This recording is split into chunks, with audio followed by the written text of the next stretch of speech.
Mradi huu unaipa nchi yetu nguvu kubwa ya kiuchumi kwa kutoa nishati ambayo itasaidia sana katika maendeleo ya nchi yetu kwenye viwanda na matumizi mbalimbali, hata sekta mbalimbali za huduma.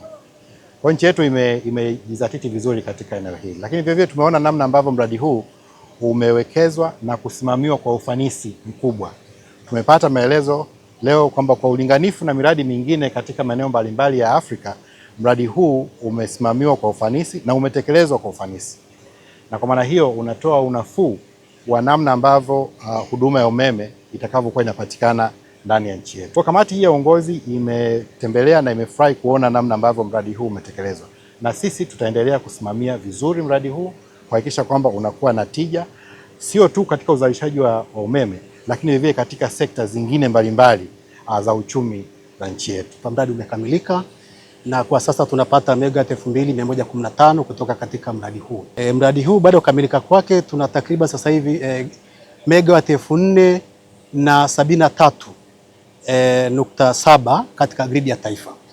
Kwa hiyo utaona ni zaidi ya mara mbili sasa uzalishaji umeongezeka. Kamati hii imeridhishwa na mradi ambavyo umeendelea. Kwanza, kituo cha kupoza umeme cha Chalinze chenye kimekamilika kwa 100%.